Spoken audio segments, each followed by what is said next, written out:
महाराष्ट्रातल्या सर्व ओबीसी, भटक्या विमुक्त जाती जमाती, एसबीसी प्रवर्गातल्या, त्याचबरोबर माझी आंबेडकरी जनता, आदिवासी जनता, जेवढी आरक्षणाच्या दायऱ्यामध्ये जे समाज बांधव येतात त्या सर्व लोकांना माझे हात जोडून कळकळीची विनंती आहे. परवा दिवशी 5 तारखेला आपल्याला बारामतीला लाखोच्या जनसंख्येनं उपस्थित राहायचं आहे. आपला मोर्चा होतोय ओबीसी आरक्षणाच्या बचावासंदर्भातला. आपला मोर्चा होतोय या व्यवस्थेमधल्या घराणेशाही चालवणाऱ्या लोकांनी डॉक्टर बाबासाहेब आंबेडकर, महात्मा ज्योतिराव फुले, राजर्षी शाहू राजा या फुले शाहू आंबेडकरांच्या समतेच्या तत्वाची पायमल्ली होती. आरक्षणाचा जो घटनात्मक ढाचा आहे तो उद्ध्वस्त होतोय. तेव्हा बारामती आणि बारामती परिसरातील, मग ते शिरूर असो, दौंड असो, इंदापूर असो, फलटण असो, मानखटाव असो, की आमचं पुरंदर असो, नेरा असो, लोणंद असो, या सर्व परिसरातल्या, सासवड असो, या सर्व परिसरातल्या लोकांना माझी हात जोडून कळकळीची विनंती आहे आपल्या ओबीसी आरक्षणाच्या बचावासाठी. आणि आपला आवाज या बहिऱ्या आणि एका जातीचे आम्ही मुख्यमंत्री आहोत का, मंत्री आहोत का, अशा पद्धतीनं वागणाऱ्या, झुंडशाहीला बळी पडणाऱ्या, झुंडशाहीपुढे आगतिक होऊन ओबीसी आरक्षणाची झोपडी उद्ध्वस्त करणाऱ्या या सरकारला आपला आवाज त्याच्यापर्यंत पोहोचवण्यासाठी बारामतीला आपण, ज्या बारामतीमधून हे बेकायदा आंदोलन चालवलं गेलं, ज्या बारामतीमधून मनोज जरांगेंना रसद पुरवली गेली, त्याच बारामतीकरांच्या बारामतीमध्ये उद्याच्या 5 तारखेला आपल्याला सकाळी 10 वाजता मोर्चा काढायचा आहे. लक्ष्मण हाके आता या वर्ष 6 महिन्यात लोकांना दिसायला लागले. ते धनगर समाजाचं नेतृत्व करतात, त्यांना ओबीसीचा अभ्यास नाही. बबनराव तायवाडे साहेबांना सर्व अखंड ओबीसी समाज मानतो. त्यांनी स्पष्ट कबूल केलेलं आहे की हा जरी GR निघाला त्यामध्ये ओबीसीला धक्का नाही, ओबीसीला अडचण नाही. जर एवढा सिनियर व्यक्ती सांगतोय, हे जे 2-3 जण आहेत, हे सदावर्ते झाले, हे हाके झाले, हे जाती भिडवण्याचं काम करत आहे. या ठिकाणी यांना काहीतरी रोजंदारीवर मिळालेलं आहे. मी गावखेड्यातल्या सगळ्या ओबीसी बांधवांना विनंती करतो, मराठा बांधवांना विनंती करतो, आपण आपसापसात भांडायचं नाही.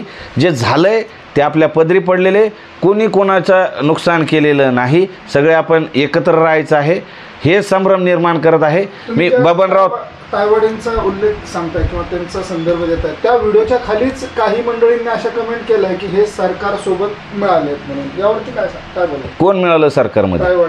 तायवाडे सरकार सोबत मिळालेत आणि मराठा आरक्षणाच्या संदर्भाने ते आता जे काही बोलतात ते सरकारची भाषा बोलतात. मग आता आम्ही बी सरकारला मिळालो का? सरकारकडून समजा GR घेऊन आलो तर आम्ही बी इतके दिवस मनोज जरांगे पाटील सरकारच्या विरोधात होते, शिव्या देत होते. काल तुम्ही पाहिलं, सरकारच्या विरोधात आम्ही नव्हतो, फडणवीस साहेबांच्या विरोधात नव्हतो.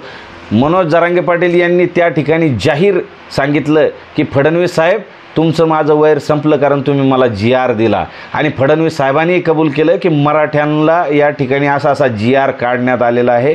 विखे पाटील यांनी सांगितलं, मी तुमच्या चॅनलच्या माध्यमातून देवेंद्र फडणवीस साहेब, विखे पाटील साहेब, उदय सामंत साहेब, शिवेंद्रराजे भोसले या सगळ्यांचे आणि मंत्रिमंडळातल्या सगळ्यांचे आभार मानतो. याच्यामध्ये तुमचं एक वाक्य आज दिवसभर प्रचंड व्हायरल होतं, तुम्ही आम्ही फडणवीस साहेबांचा तुम्ही जाहीर सत्कार करणार. काय सांगाल त्या वाक्यावर? तेच आमचं सांगणं आहे. आजपर्यंत मराठा समाजाचे मुख्यमंत्री झाले, हे हाके वगैरे जे म्हणते ना की सगळे आजपर्यंत सगळे मुख्यमंत्री यांचेच झाले, सगळे आमदार यांचेच झाले, म्हणून तर आमचं पाप झालेलं आहे. म्हणजे तुम्ही बघा, गेल्या 5-6 दिवस मनोज जरांगे पाटील यांनी आमरण उपोषण केलं, त्या ठिकाणी किती मराठ्याचे आमदार आले हो साहेब? आमचे तर 160-170 आमदार आहे म्हणतात. यांना काय पूजायचे आहे का? अहो, त्यातले काहीच आले नाही. काय पक्षप्रेम असेल आणि काय जातीचा बिलकुल स्वाभिमान नाही. अरे छत्रपती शिवरायांचं रक्त आहे तुमच्या अंगामध्ये. तुम्ही थोडं तरी जागल्या मिठाला म्हणजे जातीसाठी माती खाल्ली पाहिजे. आणि साहेब, हे छत्रपती शिवरायांना बी चुकलं नाही. त्यांच्या काळामध्ये बी स्वकीयांनी त्यांचा घात केलेला आहे. परकीय उभे राहिले. परकीय म्हणजे कोण? आता आज आमच्या पाठीशी बघा ना तुम्ही, मुस्लिम समाज पूर्ण ताकदीने उभा होता, दलित समाज आहे, मातंग समाज आहे, ओबीसी समाज आहे, धनगर समाज आहे, सगळ्यांनी आम्हाला पाठिंबे दिले ना. अहो, असं इतिहासात कधी झालं का?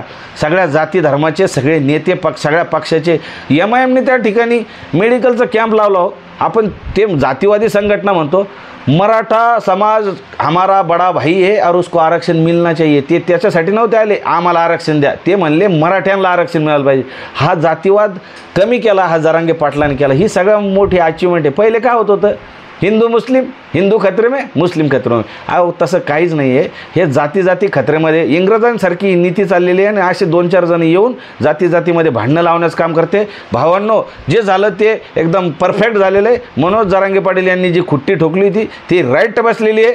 आपल्याला हैदराबाद गॅजेट लागू झालेलं आहे, सातारा संस्थांचंही झालेलं आहे, आपल्या जे आत्महत्याग्रस्त कुटुंब आहेत त्यांना मदत मिळालेली आहे. काहीच काळजी करायचं कारण नाही. कुठल्या कुणावरच विश्वास ठेवू नका. ज्या अभ्यासकांचा गैरसमज झाला असेल त्या सर्वांना विनंती करतो, मनोज दादा गॅलेक्सी हॉस्पिटल संभाजीनगर या ठिकाणी ॲडमिट आहेत. तुमचा जर काही तुम्हाला सुचवायचं असेल तर ते तुम्ही अजूनही सुचवू शकता.